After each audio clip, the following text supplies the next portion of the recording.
Hi everyone, welcome to this session. Here with me is Saki Mafunziko. Am I pronouncing that right?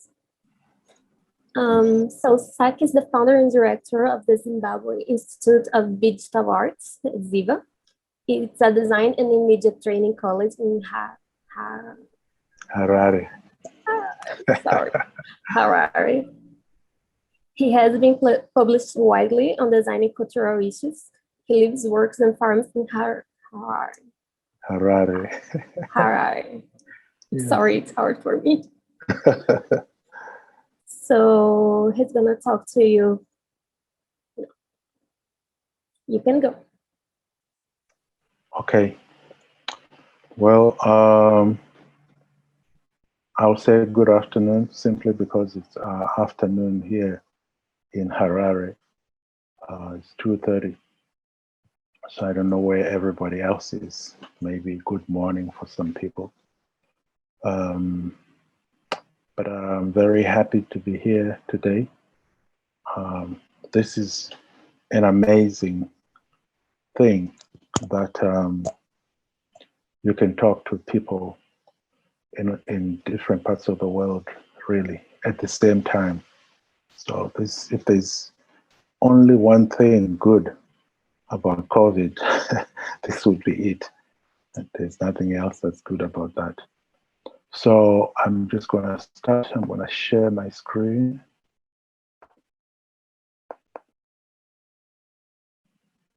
Right.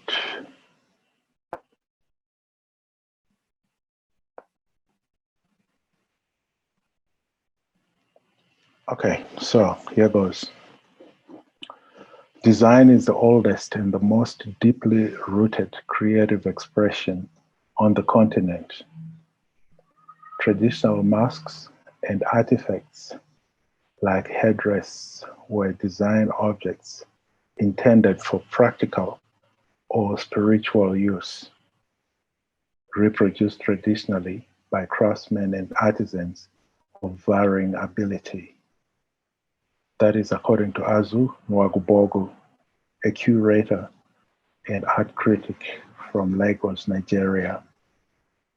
And I got this one from the Making Africa catalog of 2015. So I'm from Zimbabwe, which is a country in Southern Africa. And the country gets its name from this structure here that you see, this stone structure. Zimbabwe means houses made of stone. And what's special about this structure here, this ancient city, which was built between 11th and 13th century and thrived until 15th century.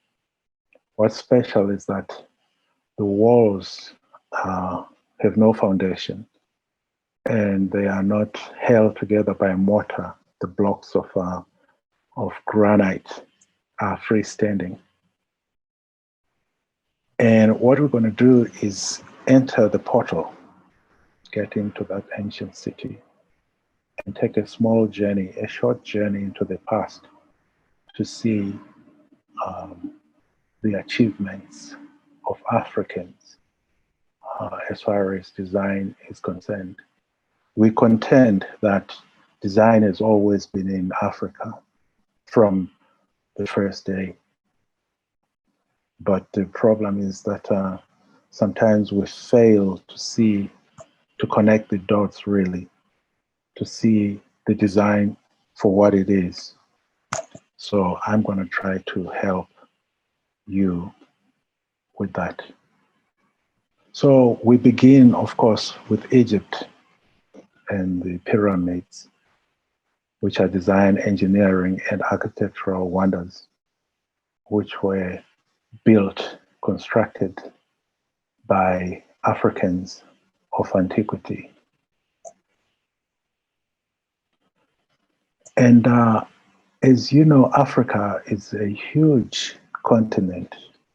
In fact, it is so huge that North America, Europe, India, China, and other countries all fit in snugly in Africa. That's how big it is. But of course, on the maps, depending on the projection, Africa seems like it's very small. So there are a lot of examples of design, architecture, and so forth in Africa that I cannot cover all of them in the 25 minutes that I have to talk to you this afternoon. So I just picked a few, not necessarily because they're important, but because I like them. These are my personal choices. So we start with Jenny, which was founded, let me just move my thumbnail here, which was founded between 800 and 1250 CE, and it flourished as a great center of commerce, learning, and Islam, which had been practiced from the beginning of the 13th century, almost around the time that the Great Zimbabwe was also constructed. Over the centuries, the Great Mosque has become the epicenter of the religious and cultural life of Mali and the community of Jenny. So what's special about this building is that it is made entirely of mud and some wood also, but it's totally mud, no concrete, no bricks, just mud, and constructed by the people of Jenny. And in the lower right corner here is this Dogon village, rising 1,640 feet above the savanna of southern Mali. The Bandi Agara escarpment has been home to the Dogon people for more than 700 years. Their mud brick houses, granaries, and religious sanctuaries occupy nooks and ledges in the rocky facades. So what's special about the Dogon people is also the fact that they were the first people to see this star called Sirius, okay, which the Western world had missed. And they saw Sirius with the naked eye without the help of a telescope, which is pretty amazing. So the Dogon are pretty special people. And while we're still in Mali, snuggled right under the Jenny Mosque here, are the manuscripts of Timbuktu. And Timbuktu is special in that it is the location of the first university in the world. So the people of Timbuktu were pretty learned. They were into astronomy. They sailed to the Americas way, way, way before Columbus. So Timbuktu is quite important in the history of Africa. Okay. So the second set of architectural wonders is Lalibela in Ethiopia. And I visited Lalibela. I visited Ethiopia 2 years ago and had to make the trip to Lalibela just to see these churches. These churches were constructed around 1250. Also the same time frame that the Great Zimbabwe was being constructed. And it was the churches, there are 11 of them, and they were constructed by King Lalibela, who wanted to create, he belonged to the Ethiopian Orthodox Church and wanted to create a Jerusalem in his own country. And what's crazy about these churches is that, again, like the Great Zimbabwe, this one here, St. George's, as you see, is hewn completely out of one rock. So they dug into the ground, into this piece of rock, and were able to build a church in the shape of a cross. and it stands about 12 meters high. Quite incredible. And in the countryside, of course, the people had to live in habitats. So they built usually with mud, stone, rock, and thatched with grass, or sometimes completely with mud, as you see here in these houses of the people. And now on the left, you see an African example of an elevated hut on stilts. And on the right are examples of modern day architects trying to build the olden way or the African way, completely using materials from the environment, from the area, and using grass thatch and so forth, mud as well. Fast forward into the 21st century, and you find some architects in Africa actually going abroad to be educated as architects, like Francis Carey. He's from Burkina Faso, and he went to Germany and returned home and built structures, buildings, using the labor of the local peasants. And in his TED talk, he talks about how the villagers from his village had all helped to send him to Germany. They all collected money, a sort of crowdfunding, a real crowd of people coming together and like dropping their pennies, you know, so that he could go to school. So here comes, this guy comes back home and he says to his people, okay, now we're gonna build with mud, just the way you used to do it. And they look at him like, you mean we sent you all the way to Germany to go and learn how to build with mud? We thought you were gonna come back and build amazing structures here made of concrete and stuff. But anyway, this is what he does. He builds schools for the people using, again, sustainable materials like mud. From Ghana comes David Adjaye. David Adjaye is actually now lives in the UK, where he grew up because his parents were diplomats. And he's one of Africa's well-known, better-known architects. He has commissions of buildings from around the world. You could say he's they call them, I think, statitech or something like that, like a superstar architect, right?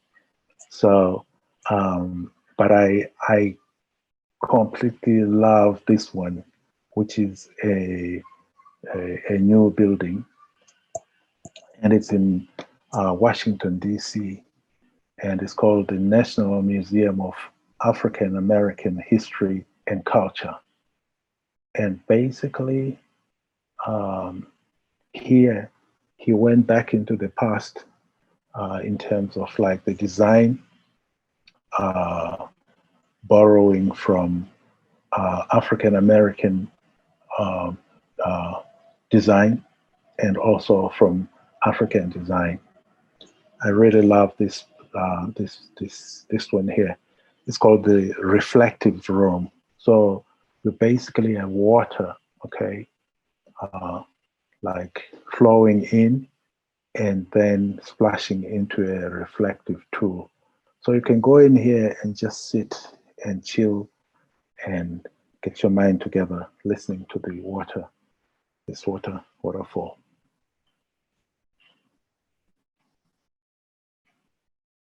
And in South Africa, there are people called the Ndebele people.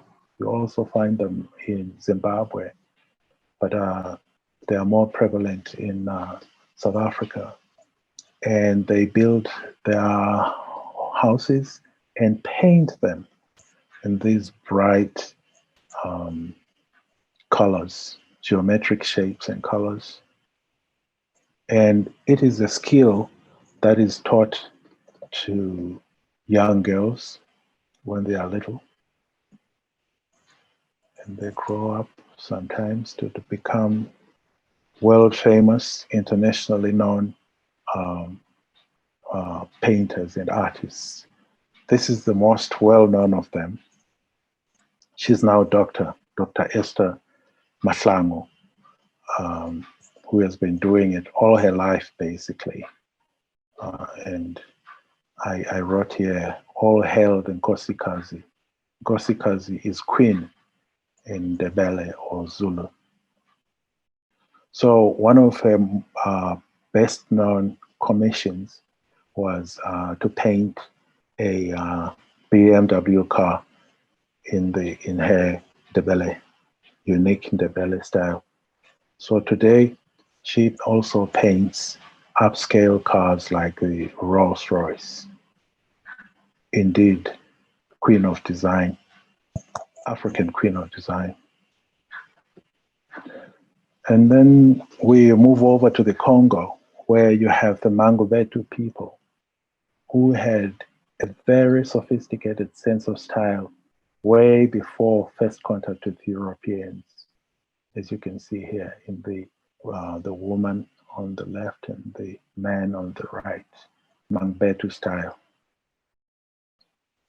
And the king on the left with a very stylish dagger, and he's sitting on this chair with a back rest in the back here, which you see more clearly here on the right. That's a backrest, basically, so you can sit back on it. Then in the middle of the country, Congo, you have the Kuba people, who are incredibly creative and better known around the world for this Kuba cloth. Very, very popular and collectible. And lesser known from the Congo, in the Ituri forest, are the Mbuti. And the Mbuti paint, usually the women do the painting on bark cloth. So bark cloth is crafted out of the bark of a special tree and stretched, and then using natural pigments and dyes, the women paint patterns on it, which have been deconstructed here. And I say that basically Africa, we can teach African design without borrowing anything from outside, because basically when you check it out, the designs are made up of archetypes. So you can, this is material for teaching design, basically, which I advocate that we should teach, especially younger Africans, African design. And then still in the Congo are the Luba people, who invented the tablet, the thing that is so famous today, from the iPad to iNote, whatever you want to call it. It was invented by Africans, a long, long time ago. There's not even a date. We don't even know the date for this invention. But basically, a Lukasa serves as an archive for the topographical and chronological mapping of political histories and other data sets.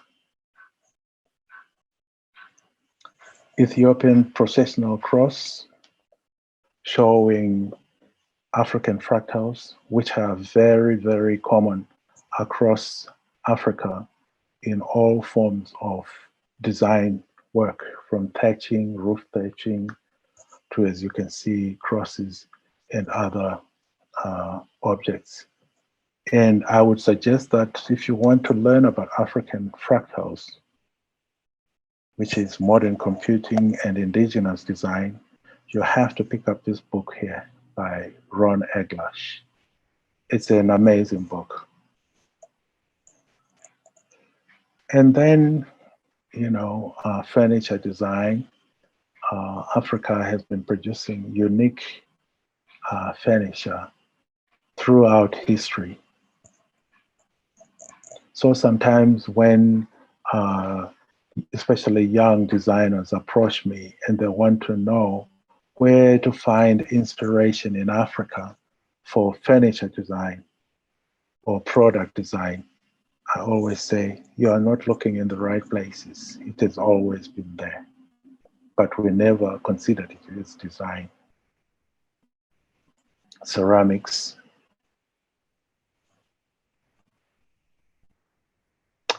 In 2012, TED went around the world auditioning speakers for their TED 2013 conference in Long Beach in California. And they invited me to Nairobi to audition. And I auditioned and never thought that I was going to get picked, but I ended up being one of the speakers invited to the stage in Long Beach, California. So what I talked about there, if for those of you who've watched that talk, basically I admonished or encouraged African designers to look within, okay?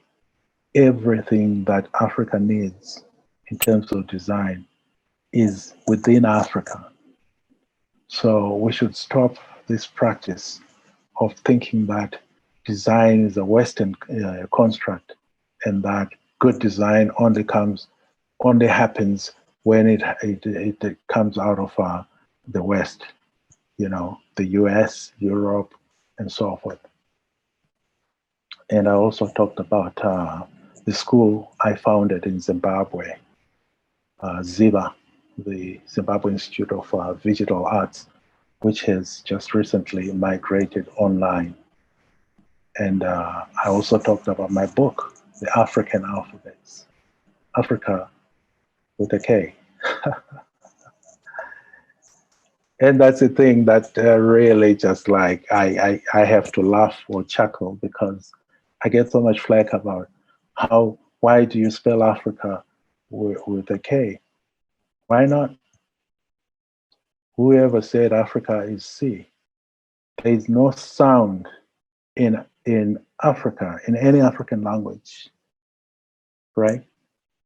That is a C sound. It's K.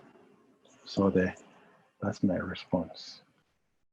Anyway, this book basically showcases Africans who invented their own writing systems. Because as you know, there is the myth of the dark continent. Africa didn't have writing, yada, yada. You know, Africa had no civilization. We invented a civilization. You're talking about there's no civilization. What are you talking about? Anyway, so people like King Ibrahim Joya of the Bamum Kingdom in Cameroon, who invented a writing system called Bamum at age 25 in 1896.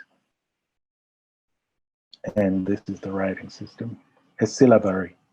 And what that means is that each symbol stands for a syllable. So my name, Saki, would be 2 syllables, 2 symbols, sorry.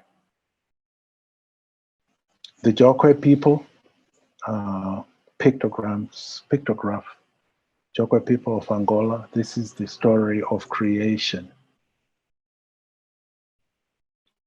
And the Adinkra symbols, very important, from the Akan people of Ghana and Cote d'Ivoire, which represent proverbs, historical events, attitudes and objects, animals and plants, and are as old, are more than 400 years old.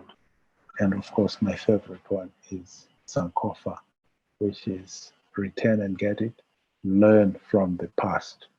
See, with Africa, our greatest achievements are in our past. So in order for us to grow into the future with confidence, we need to learn, we need to know that past so that it can inform our growth into this bright future.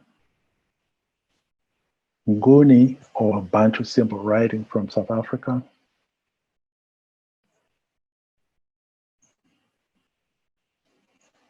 The Vai people of Liberia had a long tradition of writing before their first contact with Europeans in the mid-1800s.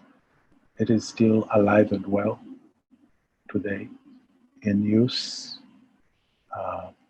by the Vai people of Liberia. Now this is crazy, totally crazy. I love this one, Mandombe. It was devised in 1978 by David Wabeladio Pai from the DRC, Congo, and officially introduced to the public in 1994. It is used to write the national languages of the Congo, which are Kikongo, Lingala, Chiluba, and Swahili, and is read right to left. Here's an example of a book printed in Mandombe.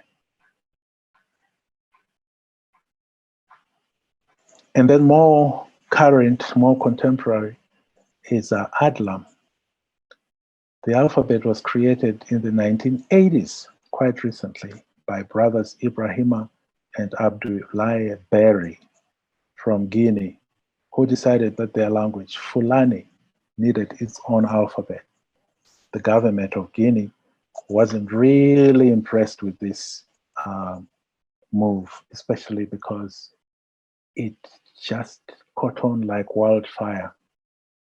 All the people, 13 million of them, more than 13 million, who speak Fulani in many parts of West Africa adopted Adlam as their writing system. So they threw Ibrahima in jail. And after a 3-month stint inside, he decided to emigrate to the USA. So now him and his brother live in Portland, Oregon. As you can see in this picture here, there's rain. It rains there all the time. Rain, rain, rain. Portland and Seattle, just nothing but rain. So that's Adlam. And then there's the religious aspect of writing systems. By that I mean when the Africans made the unfortunate and unwilling journey across the Atlantic to the New World, they took their religions and their writing systems with them. So now this is an example of what's called Anoforuana, and it's from Nsibidi, okay, from Nigeria, and parts of it are also from Congo and Angola. So in Santeria, in Cuba, they use this writing. It's a secret society writing, and the secret society is Abaca. And in Brazil, it is used in Candomblé, the African religion there. And in Haiti, it's used in Voodoo. In Zimbabwe, in their round huts, made mainly of clay, the women create their showcase, shelves on the walls, which is where they store their plates and dishes and clay pots, if you see here. And so when young interior designers come to me and say, well, what about interior design? We don't have a tradition of interior design. I just say, take a look at this. And they're like, oh my God, it was right there in front of their eyes. But they never thought of it as design. Hey, eating Saki. implements. Yes. I'm sorry, but we are running out of time. Okay, We're I'm gonna, almost done. I'm okay. almost done. Yeah. I'm gonna It, give you, can you do it in 1 minute? 1 minute. Yeah. Okay. All Good right. luck. So anyway, I think I've made my case very eloquently in terms of design. Being born in Africa has always been there. Thank you very much. Well, thank you, Saki, for your incredible presentation. It was very enlightening. I'm sorry you have to cut it short, but we have to go to other speakers right now. Okay. Thank you for your participation. We have a few questions. I'm gonna send you them, and then we can publish your answers afterwards. Okay. Cool. Thank Okay. you, Thank Camilo. you. Yeah. Bye. Bye.